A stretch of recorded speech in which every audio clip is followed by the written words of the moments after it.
어느 주일학교에 목사님이 설교를 하시면서 아이들에게 물었습니다.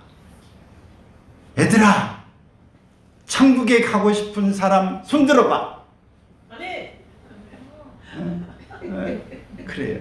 근데 여기 지금 한 사람이 가만히 팔짱 끼고 이렇게 있는 사람이 있어요. 그래서 목사님 궁금해서 물었어요. 얘야, 너는 천국 가고 싶지 않니? 가고 싶은데요. 우리 엄마가 교회 예배 끝나면 바로 집으로 오라고 그랬어요. 순간 웃음바다가 되죠? 엄마의 말씀에 절대적으로 순종하려는 그 아이의 단순하고 맑은 마음이 귀엽기도 하지만 한편으로는 묘한 울림을 줍니다. 우리는 나이가 들면서 너무 많은 것들을 계산하고 너무 많은 짐을 치고 살아갑니다. 종종 인간은 고난이라는 세월을 통해서 나를 둘러싼 화려한 포장지를 벗어던지는 우리의 그럴듯한 어른의 딱지, 복잡한 계산의 포장지를 십자가 앞에서 매일매일 부서지고 다 해체될 필요가 있는 사람들입니다. 오늘 우리는 마태복음 18장 1절에서 5절에 있는 말씀을 통해서 천국 시민의 진정한 자격이 무엇인가를 나누고자 합니다. 천국의 저울은 세상의 저울과 어떻게 다른지 삶의 여정과 연관하여 진리가 여러분의 가슴에 새겨지기를 바랍니다. 먼저는 이 세상에서는 스펙을 묻습니다. 그러나 천국은 의존을 묻습니다. 1절에서 보면 제자들이 예수님께 나와 이렇게 묻습니다. 천국에서는 누가 큽니까? 여러분, 이 짧은 질문의 이면에는 무엇이 담겨져 있을까요? 철저하게 세상의 서열, 계급, 경쟁, 그리고 높아짐의 가치관이 묻어져 있습니다. 3년이라는 긴 시간 동안에 예수님과 함께 가르침과 기적을 보고 생명의 말씀을 들었지만은 제자들의 머릿속에는 여전히 내가 저 사람보다 서열이 높은 벼슬자리, 옛날 조선시대 말하면 우의정이나 좌의정, 지금 말하면 국무총리나 장관 자리, 그것도 장관도 서열이 있는데 높은 서열에 이런 세속적인 욕망의 자리를 탐하고 있는 것입니다. 그때 예수님 아주 충격적인 시청각 교재를 꺼내 듭니다. 어린아이 하나를 불러서 그 덩치 크고 야망에 찬하는 어른들 한가운데 세워 놓습니다. 그리고 어린아이는 오늘 여기에 쓰여진 헬라로 보면 파이디온이라고 하는 그런 말인데요. 오늘날 우리는 어린이를 한없이 귀엽고 마땅히 보호받아야 될 인권의 주체로 이렇게 생각하고 있습니다. 그래서 막 태어나면 아이들 예방접종을 잘 하는지, 유치원이나 학교를 가는데 학교에 며칠 3일 동안이나 연락이 안 닿으면 바로 우리 정부기관에 연락을 이렇게 해서 수배를 하고 무슨 일이 있는지를 조사하는 그런 인권 시스템이 되어져 있습니다. 그러나 그 당시에 1세기 예수님의 시대에서는 이 고대 유대와 로마 제국에서 파이디온의 어린아이의 그 위치는 참으로 지금과는 달랐습니다. 인구 조사할 때 그 인구 속에 집어넣지 않았어요. 법적인 권리도 없고 경제적인 능력도 사회적인 발언권도 전혀 없는 철저한 무능력자였고 투명인간, 보이지 않는 인간으로 살아왔습니다. 오직 부모와 보호자에게 전적으로 매달리지 않으면 단 하루도 생존할 수 없는 가장 절대적인 약자를 상징하고 있는 단어입니다. 오늘 우리가 어릴 때도 보면 부모가 화가 난다든지 아이가 잘못하면 막 매질을 하고 종아리를 때리고 주먹으로 치고 발로 차고 술 먹고 폭언을 하고 그런 일이 얼마나 많습니까?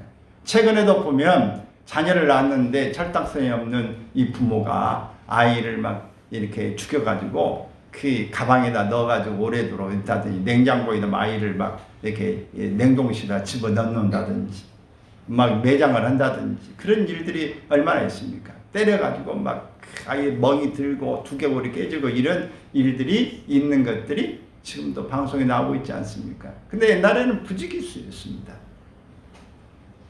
그래서 화가 나면 부모가 화가 났을 때 아이들은 동네 부기태기도 했었던 일이 있습니다. 세상은 끊임없이 여러분들의 스펙이 무엇이냐고 묻습니다. 과거에 무슨 일 하셨어요? 학벌은 어떠세요? 재산은 있으세요? 자녀들은 어떻습니까? 인물은 어떤지 이걸 다 사람들이 보는 것입니다.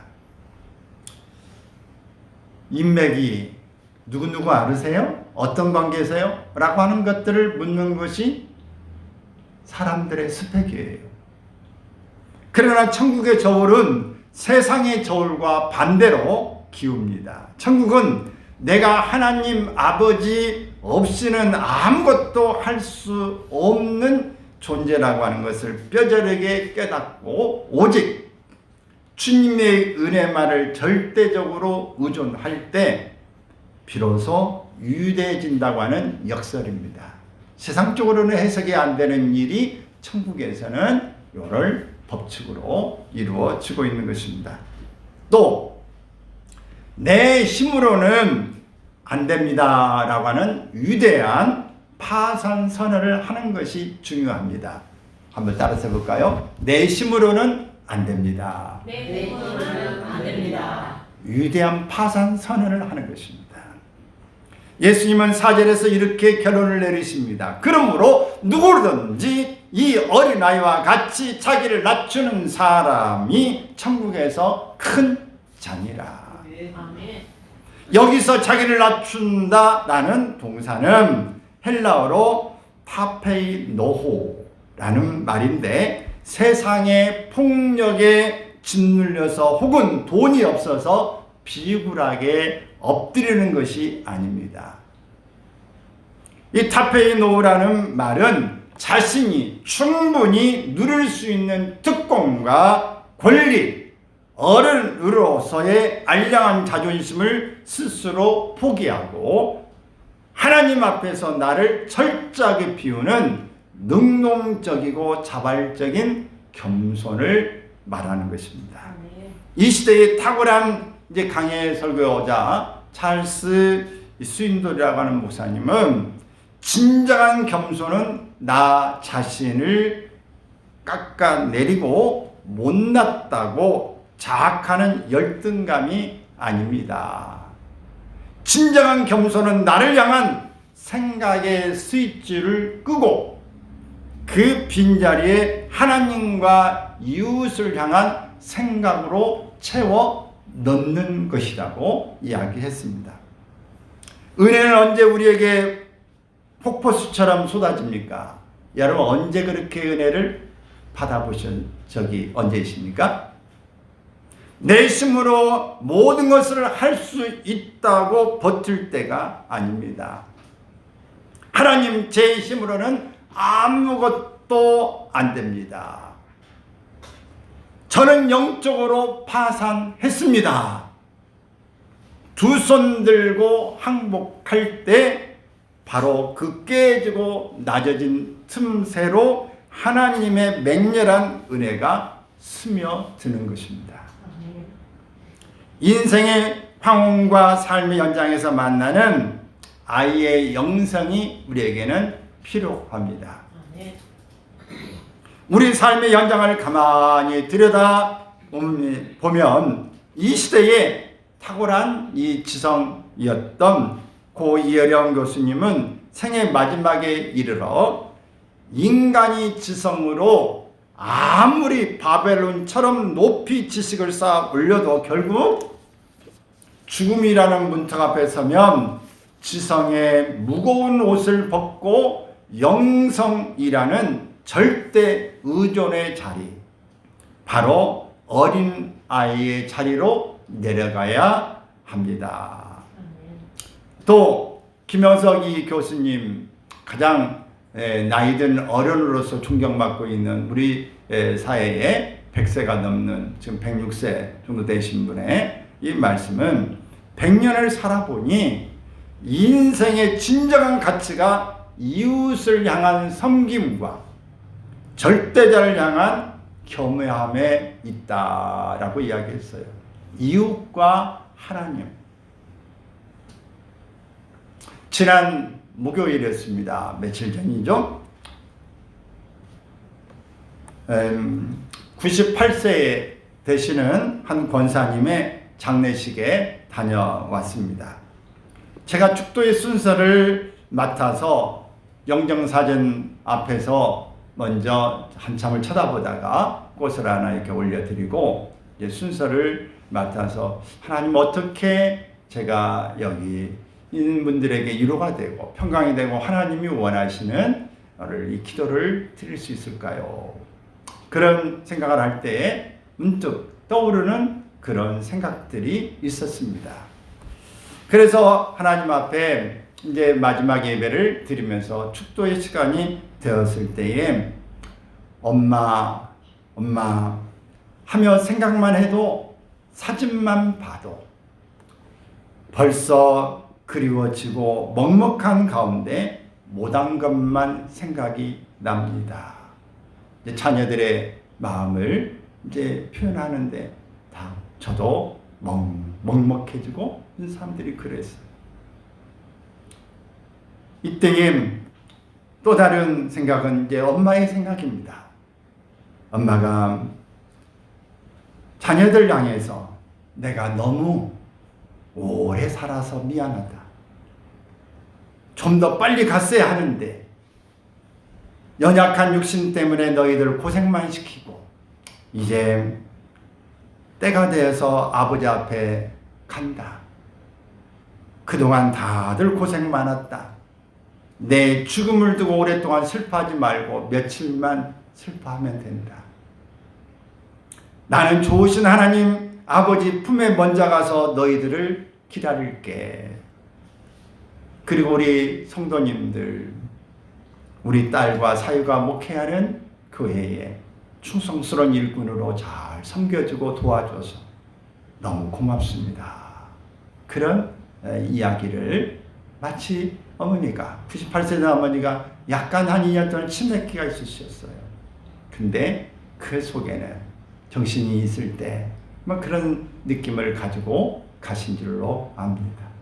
여러분, 오늘 우리가 갈 때 되면은 이 모든 것들을 다 내려놓고 무엇을 기대하겠습니까? 그 어머니의 이 모습은 저를 비롯해 환송하는 모든 이들에게 정말 하나님이 어떤 분이신지, 오늘 자녀들이 살고 한평생 사람이 이제 살다가 갈 때가 될 때에 어떤 말을 남기고 가야 될 것인지를 생각하게 하는 것입니다. 우리가 주변에 이렇게 쳐다보면 요양원에 계신 분들도 계시고 몸이 아파서 있는 분들, 또 치매에 걸린 분들도 계십니다.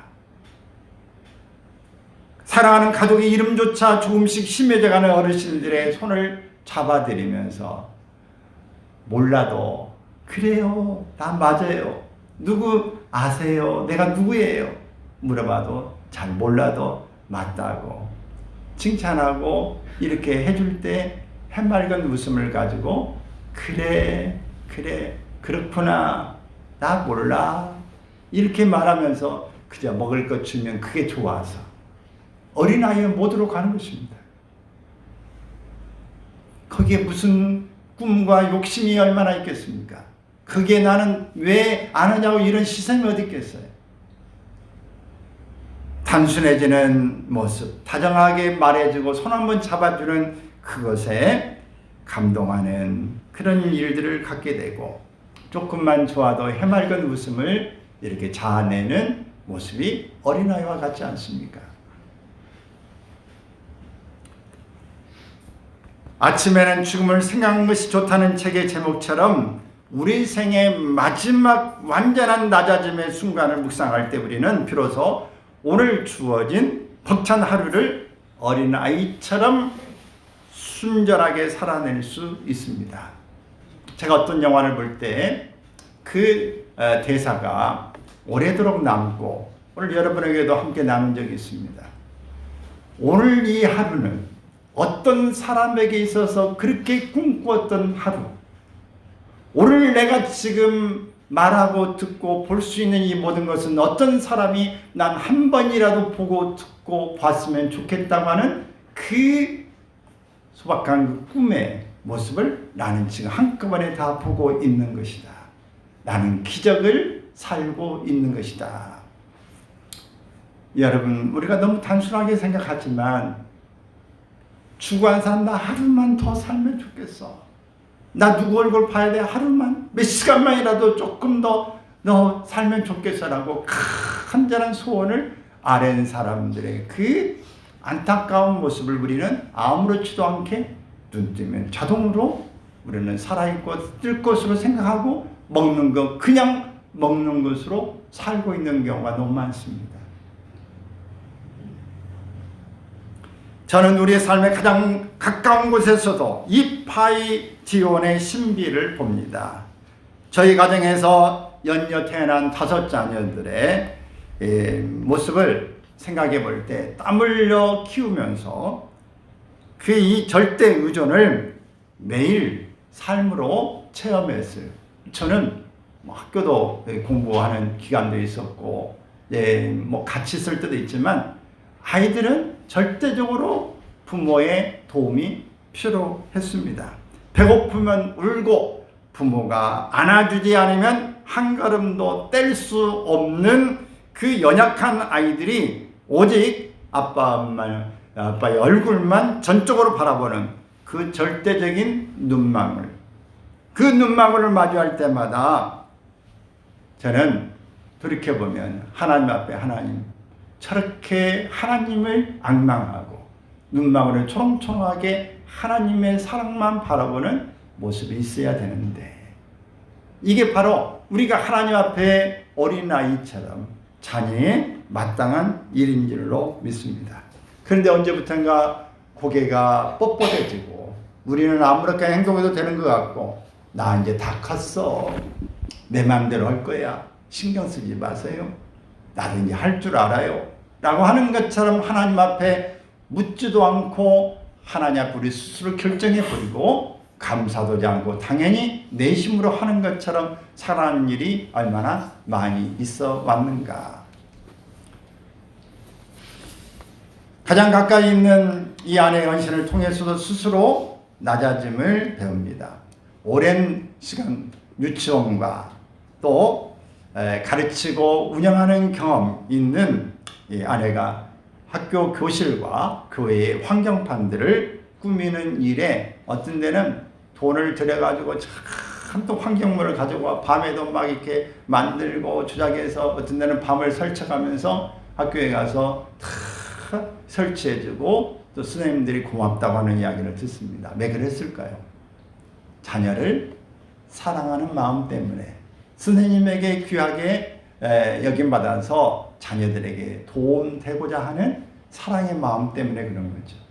교회의 성도들에 들어올 때 마음을 기쁘게 하기 위해서 환경을 꾸미는 일들을 하게 되어진 것입니다.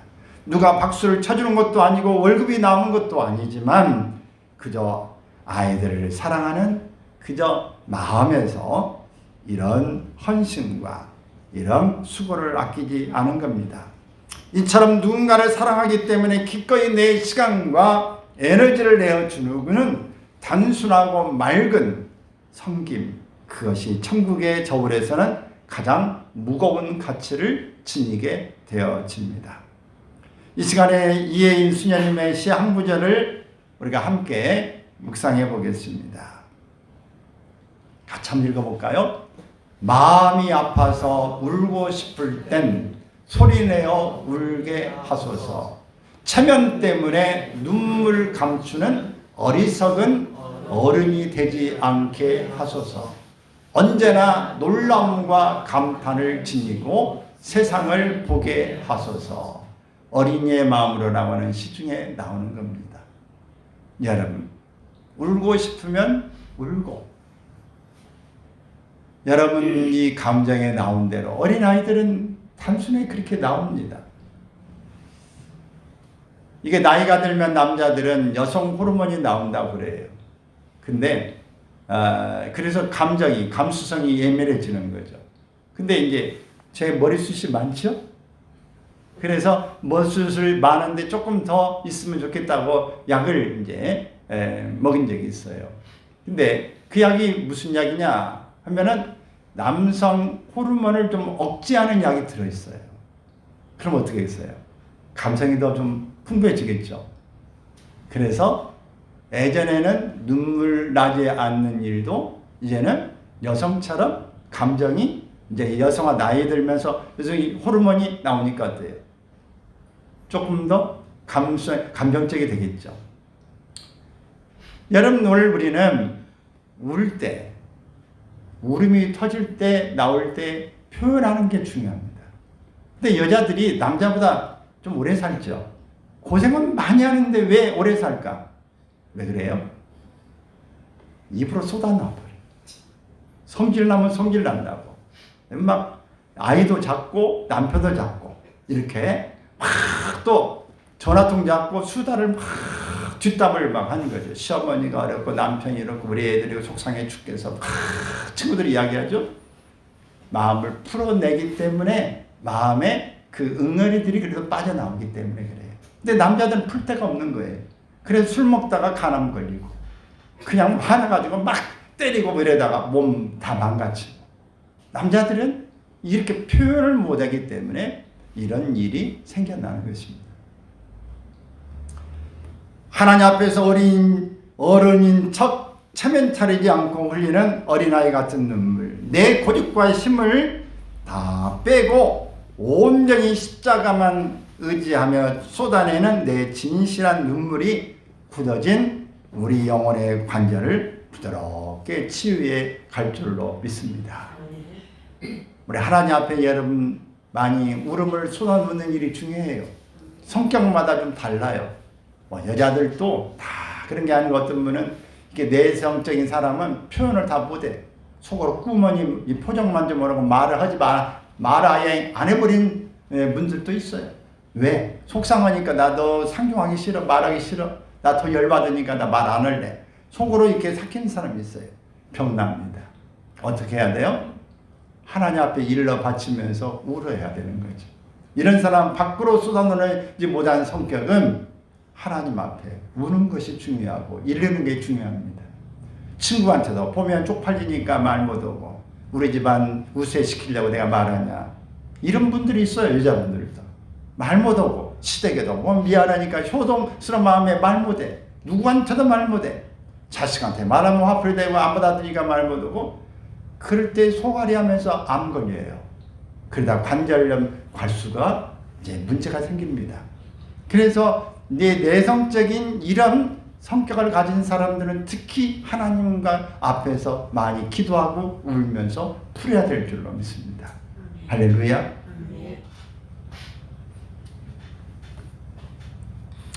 우리가 내 볼륨을 줄일 때 완성되는 천국의 하모니를 우리 생각해야 합니다. 사랑하는 여러분, 이제 말씀을 맺고자 합니다. 우리는 일터와 가정 그리고 교회라는 믿음의 공동체에서 어떻게 이 위대한 낮아짐을 구체적으로 실천할 수 있을까? 다양한 악기가 모여 화음을 이루는 오케스트라를 떠올려 보십시오. 앙상블을 이룰 때 가장 먼저 그리고 가장 중요하게 훈련해야 하는 것이 무엇입니까? 화려한 기교가 아닙니다. 바로 내 악기의 소리를 줄이는 훈련입니다. 아무리 훌륭한 독주자라도 자기 소리만 크게 내려고 고집하면 그것은 귀를 찌르는 소음이 됩니다. 내 볼륨을 한 단계 낮추어 다른 악기의 선율에 귀를 기울이고 다정하게 받쳐줄 때 비로소 사람의 영혼을 먹먹하게 울리는 하모니가 탄생합니다. 오늘 어떤 사람이 제 목소리가 너무 크다고 튀어난다고 그래가지고 줄여야 되는데 제가 매주마다 이제 녹음을 하기 때문에 소리는 들어봐서 알죠. 어느 정도 소리가 나는지. 근데 이제 이게 기술입니다. 내 소리가 큰데 그 소리를 맞출 수 있기 위해서 볼륨을 줄이려면 실력이 있어야 돼요. 실력이 없으면 소리를 줄일 수가 없어요. 어디서 줄일 건지. 그 다음에 이 발성 연습이나 실력이 안 되면 소리를 낮출 수가 없어요. 그 음값은 내야 되는데 낮추려면 실력이 필요해요. 실력이 없이 요청하면 스트레스 받아요. 왜? 나는 거기에 안 되는데 왜 그 요구해? 그래서 감당이 안 되는 겁니다. 오늘 우리는 우리가 하나님 앞에 나아가려고 할 때 이런 실력이 먼저 있어야 됩니다. 실력. 충분히 함께 하모니를 이룰 수 있도록 영적인 훈련도 하고 내적인 훈련도 하고 지적인 훈련도 하시면서 함께 어울려가는 일이 있기를 바랍니다. 가족도 마찬가지예요. 아빠라고 소리만 질러대고 엄마라고 소리만 질러내고 누구 자녀라고 큰 소리만 질러대면 화합이 잘 안 돼요. 친구 간에도 마찬가지. 혼자만 소리내면 안 돼요. 운동할 때도 마찬가지. 한 사람은 독 틀어진다고 나 줘. 너 볼 다 내한테 줘. 내가 늦게. 이러면 안 됩니다. 모든 사람들이 하모니를 이루어 갈 수 있도록 진짜 실력자는 받쳐주는 사람이다. 오늘 이 말씀의 결론으로 우리 찬송가 563장의 예수 사랑하심은 가장 뭉클한 배경을 가진 여러분께 소개하고 싶은 사람들입니다. 또 이 가사인데 한번 읽어볼까요? 예수 사랑하심은 거룩하신 말일세 우리들은 약하나 예수 권세 많도다. 날 사랑하심 날 사랑하심 날 사랑하심 성경에 쓰였네. 이 단순하고 아름다운 가사는 19세기 미국의 애나 바틀릿 워너라는 여성이 지었습니다. 그녀는 언니와 함께 쓴 소설 세이엔 실에서 시름시름 말이며 죽어가는 어린 소녀 조니의 곁을 지키며 불러주는 자장가 같은 시로 이 가사를 썼습니다. 훗날 윌리엄 프레드리 버리가 이 눈물겨운 가사에 곡을 붙여 전 세계 성도들이 부르는 찬송가가 되었습니다. 물론 후렴은 더 붙인 것입니다만은 죽음의 문턱을 앞둔 연약하고 두려운 어린아이가 유일하게 기댈 수 있는 절대적인 진리, 그것은 자신이 쌓아온 얄팍한 지식이나 어른의 알량한 힘이 아닙니다. 그 작은 아이가 붙들 수 있는 유일한 생명줄은 바로 나를 사랑하시는 예수님이 크신 권세였습니다. 어린이 주일 내려지면 예수 사랑하시면 성경에 쓰였네. 오늘 어떤 그 교회에서도 보면 어른들과 함께 있을 때도요, 이 영어 버전으로 이 예수 사랑하시면 너무 간단하잖아요. 그래서 이것을 또 외국의 선교사들이 온다든지 하면 복잡한 가사는 잘 모르니까 한국말을 한다든지 또 한국 사람이 외국에 가서 찬양할 때 단순한 이 가사에 찬양을 많이 부르기도 합니다. 예수 사랑하심은 바로 이 거룩하신 말일세 가사죠. 세상에서 가장 단순한 주일학교의 찬양 같지만 이 우주에 이보다 더 위대하고 장엄한 고백은 존재하지 않습니다. 여러분 오늘 영상을 봤으면 좋겠지만 집에 가셔서 유튜브에 여러분들이 영상을 보십시오. 저는 이 영상을 1시간 15분짜리 영상을 다 봤고 또 20분짜리 영상도 있어요. 그에 해설한 이 부분들이. 이 1시간 한 20분 되는 것은 찬양과 곁들여져 있는 CBS의 새롭게 하소서에 있는 뭐인데 이 천정은 자매의 간증입니다. 뼈를 깎는 암 투병의 극심한 고통 속에서도 원망이 아니라 철저하게 파이디온처럼 주님만 바라보며 평화를 누리시는 고백이 담겨져 있습니다. 세상이 감당할 수 없는 진짜 강함은 나의 약함을 온전히 주님의 손에 맡길 때 가능합니다. 2012년에 유방암 말기 판정을 받았습니다. 그래서 여러 병원에 다 가봤지만 늦었습니다. 이런 판정을 받았어요. 그런데 정말 제일로 이석학 한 분에게 찾아가서 말했는데 방법이 없는데 하도 말하니까 한번 항암 치료를 해봅시다. 이렇게 시작해서 항암 치료를 2012년에 유방암 말기로부터 시작해서 165차례, 제가 아는 것은 165차례 항암 치료를 받았어요. 그래서 2025년에 세상을 떠났습니다. 근데 그 중간에도 암이 다 없어져 버린 기적도 있었어요. 의사가 볼 때 암세포가 다 하나도 없어졌습니다. 나중에 또 재발이 되고 이렇게 세상을 떠났습니다. 그런데 이 사람은 믿음이 없는 하나님 모르는 사람이었는데 오늘 복음을 전도를 받고 하나님을 알고 난 다음에 이 암 환자들에게 찾아가서 복음을 전하면서 그들에게 결단을 일으키는 수많은 열매들이 있어요.